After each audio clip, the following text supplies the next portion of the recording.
Energia para crescer.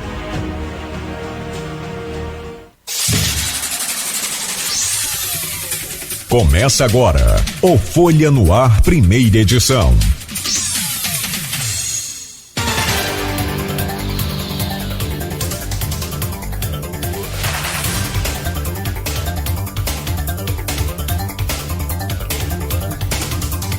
E você está sintonizado na Folha FM 98,3, Campos dos Goitacazes. Começa agora o Folha no Ar, primeira edição. Oferecimento Laboratórios Plínio Bacelar, Clínica Proteus e Nova Canabrava. São 7h03. Bom dia a todos. Eu sou Marco Antônio Rodrigues. Hoje é quinta-feira, dia 1º de agosto de 2019. Vamos conferir agora os principais assuntos e manchetes no jornal Folha da Manhã. Mas antes, a previsão do tempo é de tempo nublado, com máxima de 29, mínima de 17. Tem gente, alguns boatos, falando de uma frente fria chegando. No momento, 17 graus em Campos. Crime no Carnaval de São João da Barra é elucidado. Morte está ligada a conflitos desde 2015, informou a Polícia Civil. Ministério Público Federal diz que pai do presidente da OAB foi queimado em Campos. Inquérito aponta ainda que outros 11 corpos também foram incinerados na usina Cambaíba. Assistentes sociais. Vladimir se desculpa, mas critica Frederico. Perturbação. Moradores movem ação contra casa noturna. Na Folha 2, muita expectativa com a abertura da Expo Agro, diversão e negócios. E hoje o show é dos Detonautas. Os ouvintes podem nos acompanhar pela página do Facebook, no YouTube também, Folha FM 98,3 Campos dos Goitacazes, ou pelo site folhafm98.com.br, também pelo aplicativo de Android ou iOS e pelo site radios.com.br. No Folha no Ar, primeira edição, teremos a participação agora de Aloysio Abreu Barbosa, diretor de redação. Aldir também, Salles conosco, nessa quinta-feira. Salles, semana passada foi segunda e sexta. Você quebrou o combinado, né? Quinta-feira hoje. E nós vamos comentar agora, eu, Aloysio e você, vamos comentar um pouquinho sobre essas manchetes do jornal Folha da Manhã de hoje. Esse crime que aconteceu no Carnaval em São João da Barra, Aloysio e Aldir, nós chegamos a comentar aqui com a delegada Madeleine Farias, quando ela esteve. Ela não podia nem falar muito ainda, porque o crime estava sobre investigação, ela não queria abrir muito esse assunto, mas finalmente ela disse que já estava encaminhado, né? Já havia uma suspeita, e parece que a morte está ligada a conflitos desde 2005 com o tráfico de entorpecentes. 2015, perdão. E finalmente chegaram aos criminosos. Bom dia, bom dia. Bom dia também já para o Joilson Barcelo, que está aqui conosco. Vamos lá. Opa!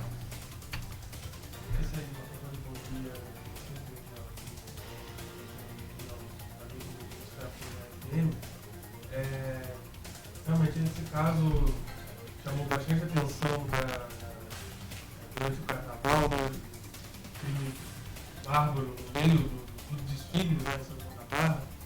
E a delegada Madeleine vem conduzindo as investigações, né, desde então. E, como você bem disse, da última vez que ela esteve aqui na Folha FM, ela disse que já estava bastante encaminhado, né, a investigação. E ontem ela fez a apresentação, né? Ainda tem alguns dos suspeitos que estão soltos, né, estão sendo procurados. Um outro foi preso, já estava preso no Rio de Janeiro também por tráfico de drogas, mas foi uma situação que... mais um trabalho da Polícia Civil bem feito, né, que elucidou até rápido um crime de bastante repercussão aqui na região. E seguindo, então, O Ministério Público finalmente, né, como disse a Luísa ontem, já tinha terminado o sigilo e declara que o pai do presidente da OAB foi queimado em Campos. O inquérito apontou ainda que 11 outros corpos também foram incinerados na usina Cambaíba. Bom dia, Luísio.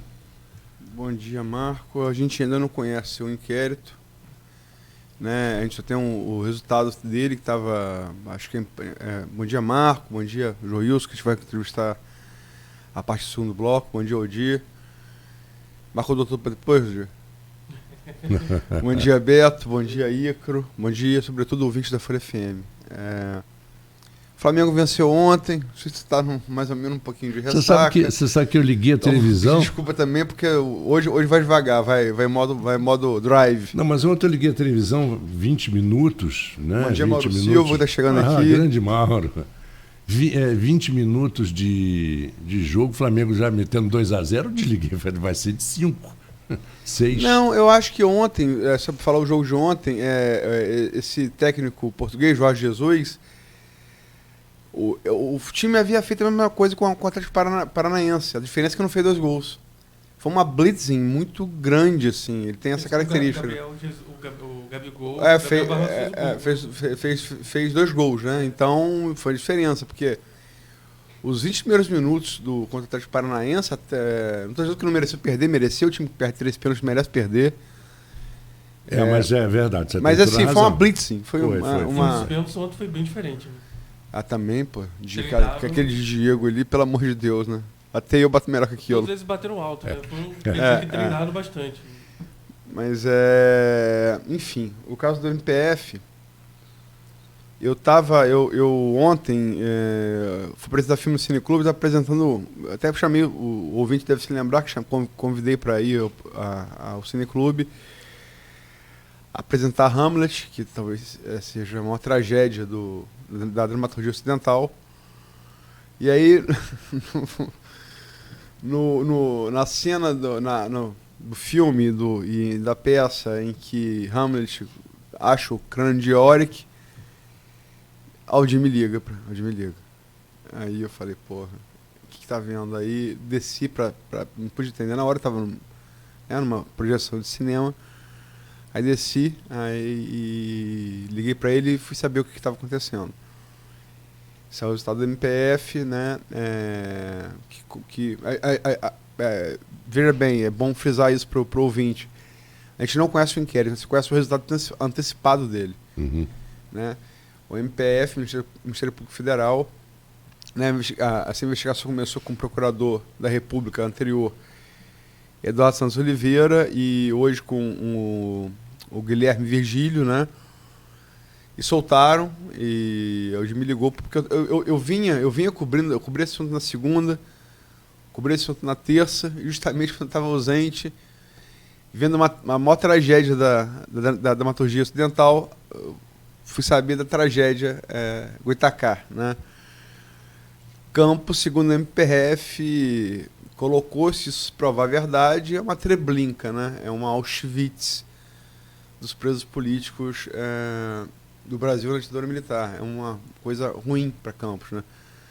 Como se Campos já não precisasse de tanta história atravessada.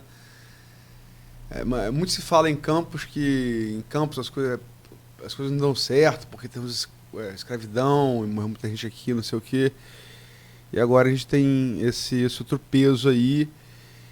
Quer dizer, o MPF fatalmente, se chegou a essa conclusão, ele vai mostrar o inquérito hoje, vai apresentar denúncia à Justiça Federal. Uhum. Se a Justiça acatar, o que é de se esperar, vamos ter um julgamento. Isso deve durar ainda 2 anos. Campos vai estar Eu ainda não vi o noticiário nacional, mas Campos hoje está no noticiário nacional e internacional todo, porque isso vai repercutir a partir da declaração do nosso digníssimo, excelentíssimo presidente Jair Bolsonaro, na segunda-feira, que trouxe assunto à tona de novo, né? A polêmica, ele falou do Fernando Santa Cruz para tentar atingir o pai, o presidente da OAB Nacional, Felipe Santa Cruz. E se confirma agora que não só o pai se confirma, segundo o MPF, né? Uhum. não só o pai Fernando Santa Cruz, como mais 10 prisioneiros, mais 11 presos políticos, eles teriam sido queimados nos fornos de Cambaíba. Com base no livro do Cláudio Guerra, né, o ex-delegado do DOPS, capixaba. Fatalmente, eu não sei, quer dizer, eu imagino que eles tenham alguma consistência a mais, porque de fato a gente não conhece o inquérito. O resultado do inquérito vai ser apresentado hoje. A informação que vai estar divulgada pelo site G1 ontem é de que mais de 20 pessoas foram ouvidas dentro desse inquérito, que tem mais de 2.000 páginas. Né? A gente certamente deve conhecer hoje o conteúdo, né, desse inquérito, com os documentos, áudios, vídeos, mas preliminarmente a informação que foi divulgada ontem, que pelo menos 20 pessoas foram ouvidas a partir, né, do depoimento do Cláudio Guerra, delegado do DOPS. Ele cita, inclusive, no seu livro, né, Memórias de uma Guerra Suja, que teria levado o Fernando Santa Cruz, antes de Campos, para a Casa da Morte, lá em Petrópolis. Ele e mais uma outra pessoa dessas 11. E depois trouxeram esses 11 corpos aqui para Campos. Então, o Ministério Público chegou a esse esclarecimento, né, de acordo com esses depoimentos, levantamento de documentos, mas a gente vai ter mais acesso, mais precisamente, a esses documentos hoje, aparentemente. A gente precisa ter acesso ao inquérito, porque até lá é muito achismo, né? Porque até agora o que a gente sabe de concreto é o depoimento dado pelo ex-delegado do DOPS, Cláudio Guerra. Está no livro Memórias de uma Guerra Suja, como Aldir colocou. E a citação específica ao Fernando Santa Cruz está na página 58 do livro. Parece que, segundo ele, lá na Casa da Morte, que isso é um fato real, isso não é um centro de tortura e morte aqui no estado do Rio de Janeiro. Em Petrópolis existiria um livro, e ele teria ido lá e teria apanhado 3 corpos, entre eles Fernando Santa Cruz. Ele dá os nomes, os 3 nomes. Estaria nesse livro, e segundo ele teria trazido para cá para serem queimados em fornos. É uma coisa, né? É uma coisa terrível, e enfim, eu acho que isso vai ficar, sinceramente, minha opinião pessoal, acho muito difícil, porque se foram queimados mesmo, estamos falando de 45 anos atrás, é muito difícil você ter uma evidência concreta disso, né?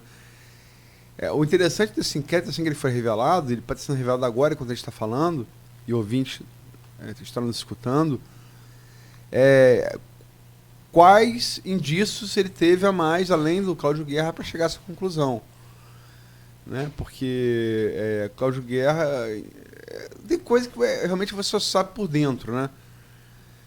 Mas é uma pessoa que não é nenhum exemplo. Ele está, inclusive, preso em prisão domiciliar por ter assassinado a esposa e a sogra, né? Então, então não é uma pessoa assim, né? Não estou dizendo que ele disse não é verdade, mas eu gostaria, não vou falar anteriormente, mas de ver o inquérito, o que o inquérito traz a mais. Agora, eu acho que é uma coisa muito ruim para Campos, né? Porque, enfim, na verdade, isso vai virar Marielle de novo, Marielle Franco. Quem é de direita vai falar que não houve, quem é de esquerda vai falar que houve. Só que no caso de Marielle, logicamente você tinha o vídeo, né? Um recurso que não era tão disponível assim em 1974, né? Em fevereiro de 74, que foi quando o Fernando Santa Cruz era um estudante, tinha 26 anos à época, estudante e servidor público, né? Ele foi preso pelo Estado, é um fato, né? E depois disso nunca mais foi visto. Inclusive o Hélio Gaspari ontem, que aqui é um reputo como o maior jornalista brasileiro vivo, e é um cara que ele tem uma obra muito grande sobre a ditadura, tem são 4 livros, né? Ele fala que é verdade, sim, que talvez seja a pessoa que melhor conhece, mais que qualquer historiador, até por análise documental, ele teve também nos Estados Unidos, os documentos dos Estados Unidos que foram liberados depois, que tem 20 anos de segredo, depois eles são liberados, e ele fala isso, porque até esse inquérito, e vamos ver qual vai ser o resultado do julgamento, a Comissão da Verdade tinha duas teorias para o Santa Cruz. Uma, de que ele teria ido para a Casa da Morte e depois ter ido a Campos. E a segunda, que ele teria ido para São Paulo e depois sido sepultado numa vala comum no cemitério do Perus. Né? A Comissão da Verdade investigou isso. Eu não sei quais elementos novos o MPF vai trazer, vai colocar. Mas, enfim, de qualquer maneira é uma coisa trágica, né? É uma coisa... E o procurador, né, ele disse que o inquérito ele foi fechado na semana passada, né? Dia 26. Na sexta-feira, se eu não me engano. Que coincidência, né? E essa semana veio à tona toda essa situação, tanto do Fernando e o assunto voltou à tona, né, da ditadura, enfim, após as declarações do presidente Bolsonaro.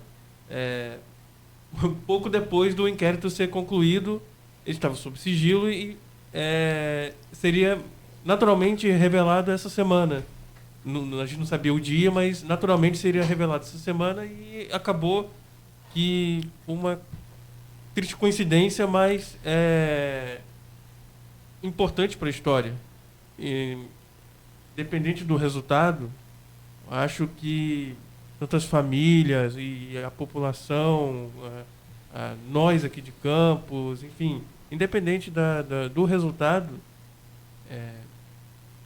todos merecem saber o que aconteceu, se não com toda exatidão, porque é realmente complicado depois de tanto tempo se provar alguma coisa, mas eu acho que o fato de você levantar documentos, você falar com as pessoas, você buscar saber o que aconteceu é algo muito positivo para a história de Campos, por mais triste que seja essa página.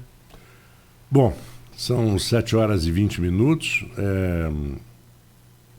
Já passamos um pouquinho desse horário do primeiro segmento. Vamos a um pequeno intervalo no Folha no Ar, primeira edição, para que a gente volte com o nosso convidado de hoje para o nosso papo com o empresário Joelson Barcelos.